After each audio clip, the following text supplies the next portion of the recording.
ఎన్ని చెప్పుడు మాటలు చెప్పిన తనూజ మీద కళ్యాణ్ మాత్రం ఫస్ట్ లో కొంచెం నమ్మినట్లు అనిపించింది.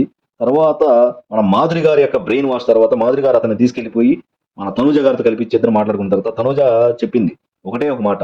సో నాకు కూడా మన ఇద్దరం కలిసి మీ ఇద్దరం కలిసి ఆడేటప్పుడు ఆ, కళ్యాణ్ మీద నాకు చాలా మంది చాలా విధాలుగా చెప్పారు.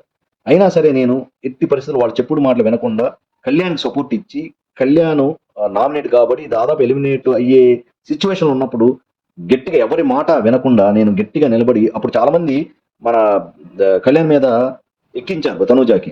సో అయినా సరే ఏ మాటగా మాట ఆమె బాగా స్ట్రాంగ్ గా నిలబడి కళ్యాణ్ ని సేవ్ చేసిందని చెప్పాలి. అది కళ్యాణ్ గారు తెలుసు. సో ఆ మాట పాపం చాలా ఎమోషనల్ అవుతూ గట్టిగా మన కళ్యాణ్ చెప్పిన తర్వాత అప్పుడు కళ్యాణ్ రియలైజ్ అయ్యి సో ఎస్ అని సో తన యొక్క మనసు మార్చుకున్నాడు అనిపిస్తుంది. సో అదే మాట మాధురి గారికి కూడా చెప్పాడు. ఎస్. సో నాకు తెలుసండి ఒకనొక టైంలో నా మీద చాలా బ్యాడ్ గా చెప్పినా సరే తనూజ గారు నాకు సపోర్టివ్ గా నిలబడ్డారు. సో అది నేను మర్చిపోలేను అని మొత్తానికి వేరే వాళ్ళ యొక్క ఇన్ఫ్లుయెన్స్ నుంచి బయటపడ్డాడా అని నాకు అనిపిస్తుంది. సో కళ్యాణ్ బయటపడి తనూజ గారితో సఖ్యంగా ఉండి సపోర్టివ్ గా ఉంటే అతను సేవ్ అవుతాడు. లేకపోతే audience everything they are watching. So మన కళ్యాణ్కి అది అంత మంచిది కాదు.